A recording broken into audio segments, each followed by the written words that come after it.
नमस्कार। अहाँ सब गोटे के हमर यूट्यूब चैनल शुभम मिश्रा पर तहे दिल से अहाँ सबके स्वागत अछि। आइ हम अहाँ सबके बताएब कि मुरही के लाइ केना बनै छै, ओहिमे प्रक्रिया की लागै छै, ओहिमे सामान सब की लागै छै। सबसे पहिले अहाँ सबके अपन माटि के चूल्हा लागत। चूल्हा बनायल हैत तऽ नहीं तऽ बनाबऽ पड़त चूल्हा। ओहिके बाद जारन जकरा जलावन कहै छियै ओहिके जरूरत पड़त। कनि मटिया तेल के जरूरत पड़त। ओहिके बाद माचिस के जरूरत पड़त। ओहिके बाद आगि पजारबै। आगि पजारलाके बाद हम लोहिया डालबै। ओहिपर लोहिया गरम भऽ जेतै, ओहिमे कनि पानि डालबै और पानि जहन कनि खौल जेतै ओहिमे हम मिट्ठा डालि देबै। मिट्ठा डाललाके बाद मिट्ठा कनि अपन प्रक्रियासँ लेतै, एहिके बाद हमसब काम करबै। देखियौ हमर लाइ पाक बनि गेल छै। अब पाकके हम मुरहीमे डालि देलियै और आब हमसब चेक करबै कि बनलै कि नहि बनलै। तऽ देखियौ छोलनी सुइके लार करै छी हमसब, एम्हरसँ ओम्हर करै छियै। देखियौ ई केना की भऽ रहल छै प्रक्रिया।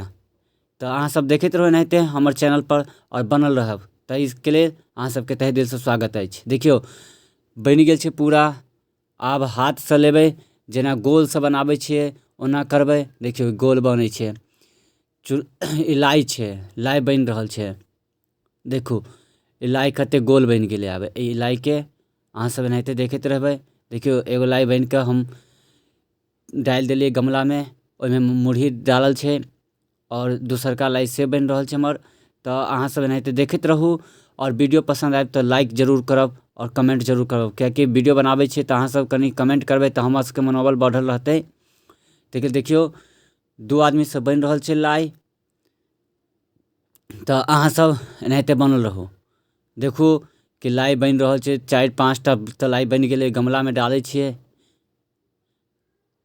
और हमरासँ कोनो गलती होइ तऽ अहाँ माफ़ करब, किएकि हम अभी ओतेक नहि जानै छियै। अहाँके आओरो पता हैत तऽ कमेंटमे जरूर बताएब कि की लागै छै नहि लागै छै। देखियौ हमर बनिकऽ तैयार छै, रेडी भऽ गेल छै। देखियौ केहन छै हमर लाइ बनि गेल।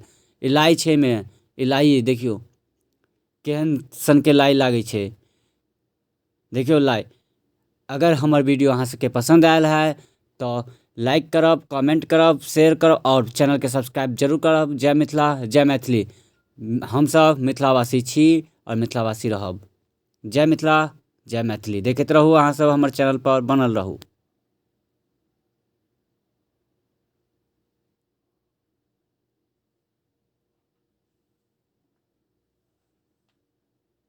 जय मिथिला।